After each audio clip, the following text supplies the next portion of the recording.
And we're back in Inside the Ropes, and this is the beginning of our end-of-year specials, and we thought if it's such a big occasion, then we should go out and find the best guests that we possibly can. So we've managed to find a New York Times best-selling author. It's not Mick Foley, sorry to disappoint you, but we have had him on before. But it's now the man behind, well, one of the men behind the WWE Encyclopedia and its sequel. Also, one of the contributors towards WWE 2K14, which we'll talk about, is Brian Shields. Brian, welcome to the show. Hey, how's it going? Thank you for having me on. Well, Brian, obviously, you've been involved with the Encyclopedia, with the WWE, and you've been involved with WWE 2K14, but when did you first I'm guessing you were a wrestling fan to begin with. So how did it go from being a wrestling fan to getting involved in working with it in some form? Well, that's exactly it, Kenny. I grew up a huge wrestling fan on Long Island in the shadows of New York City. Since I was about 6 years old, I saw it on TV, and I've watched ever since.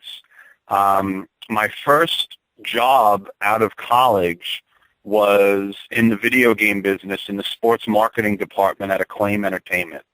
For those of members of your audience that are not familiar with Acclaim, they were the first video game company to have the license to WWE video games on the home consoles, like Nintendo and Super Nintendo and so on and so on.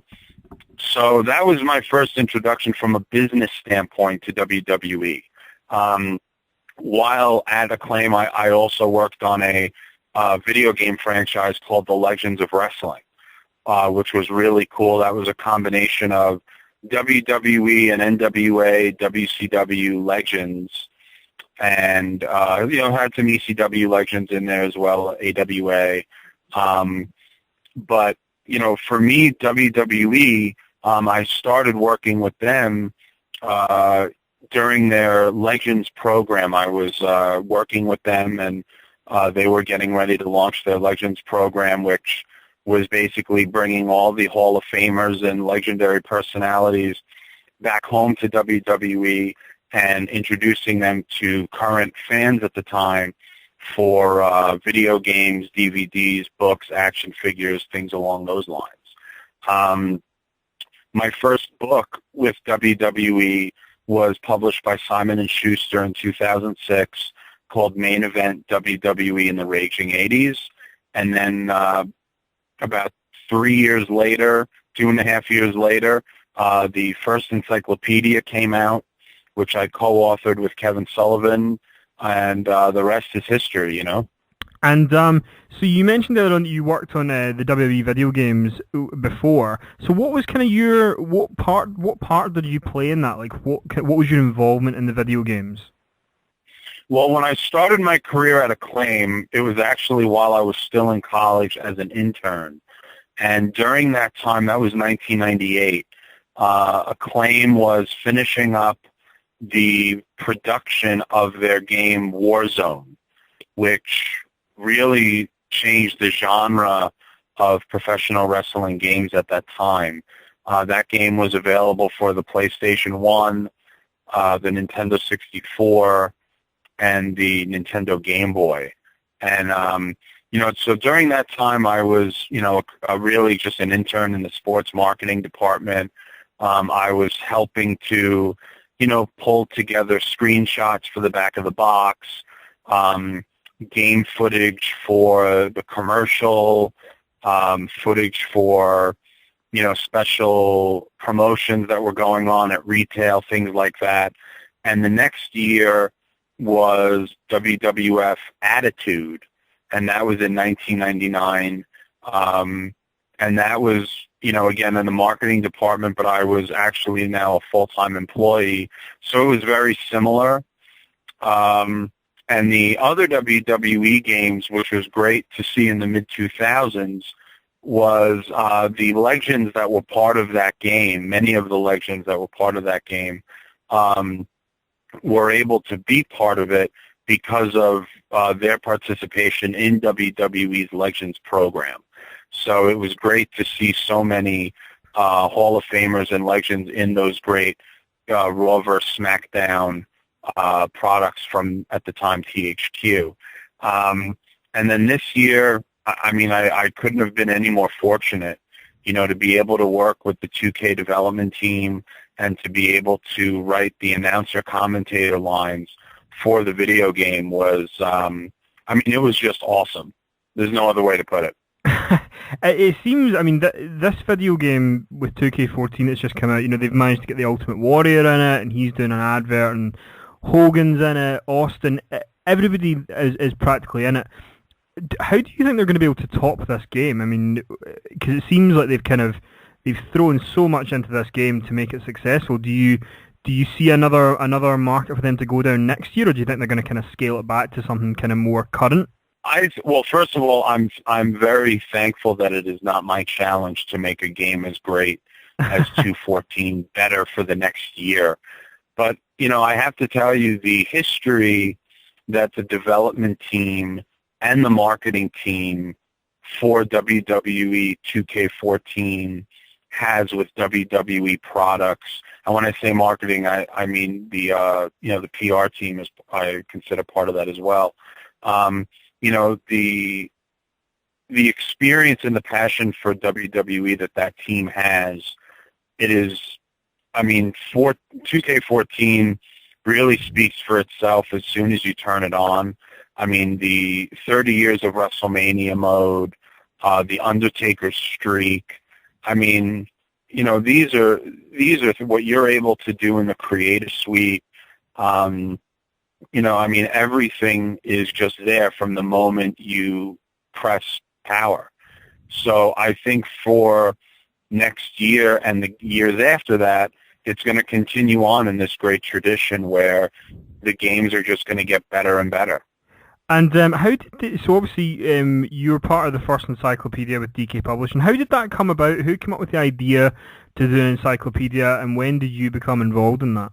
Yes. Well, the idea for the encyclopedia came from Dean Miller, and Dean was an employee of WWE at the time. He was a director of home entertainment, so books and DVDs. And, thankfully, he gave me the opportunity to work on my first book, the Main Event WWE in the 80s book. And I got a call in very early 2008 saying that, WWE is working on this book, and Kevin Sullivan is going to be co-authoring it, and would you like to be part of it? And, that's one of those things, and I say it in all the interviews I do, how many ways and how quickly can I say yes?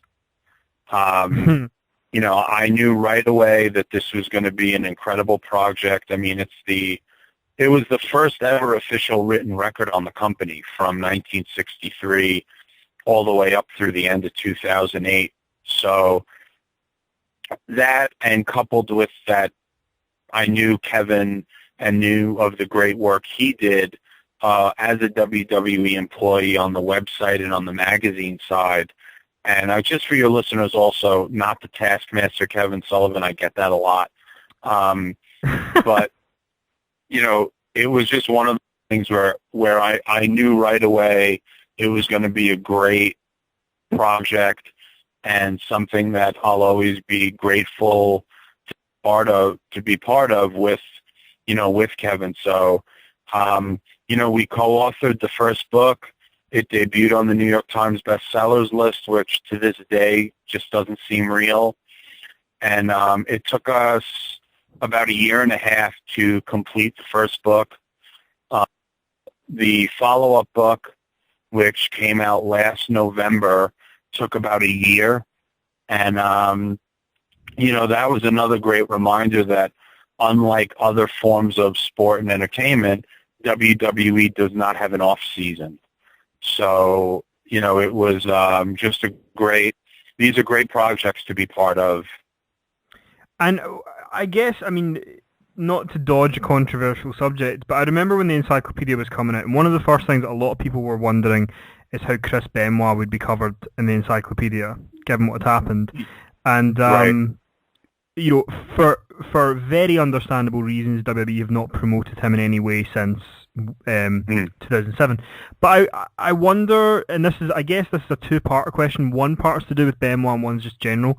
But was he always going to be included in that book, or was there a point where you guys were like, we need to ask if they want us to put him in there?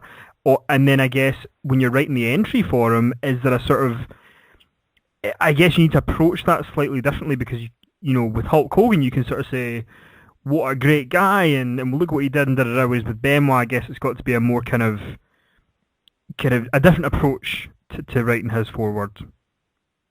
Well, as far as I know, there was never a discussion on should he be in the book or not. I wrote Chris Benoit's entry, and the way that the project is defined is this is covering the complete history of WWE. So if you were a performer, appeared on air in WWE from the beginning days in 1963 to current day, then there's a very good chance that you'll be in the book. And that was the context of the project. So that's how it appeared. The size of his entry, and because it's a WWE book as opposed to the encyclopedia of all professional wrestling, the size of the entry is comparable with the the length of his career in WWE, as opposed to his entire career, which a lot of it was not in WWE. But as the writer on his entry, and I was a huge fan of Chris's work, I just tried to write it in a way where I was just very, very sensitive to family and fans of all that were affected by that tragedy that happened. And I think that's the thing that's very important for people to just keep in mind is that this was not a difference of opinion as it became to business matters. This was a indescribable human tragedy. So when it came to writing his entry, that's what I was trying to just be sensitive to. What the sort of last question I wanted to ask you was, you've worked on 2K14, you've worked in the encyclopedias, you've worked with Acclaim, but if you had sort of carte blanche, you could write any book on WWE that you wanted to and they would approve it, what book would you write? Wow. God, there are so many. Or a couple that you would write if you could. I'd love to write, I'd love to write about Vince McMahon, The Undertaker, John Cena. Some of the guys, they've had books already, so it would be tough to, who wouldn't want to write about Stone Cold or The Rock, but they have books already. There are a lot of topics that I think Triple H has a great book. As far as a story, to start, by meeting Ted Arcidi in a weight room in New Hampshire at a gym, and graduating from Killer Kowalski's school, and now, the King of Kings, COO at WWE is. I think there's a great story there. There are so many that I would just love to be able to write. Well, Brian, we appreciate so much you being on the show with us.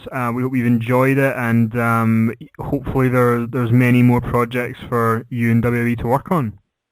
Oh, well, listen, man, I've been a fan of your show for a long time. I really appreciate you having me on, and I'll definitely keep you posted when I have something new in the works. I'll definitely let you and your audience know. Yeah, definitely. We'd love to hear it. Brian, thank you so much. Have a good holiday season, and we'll talk to you again. Thank you. You too.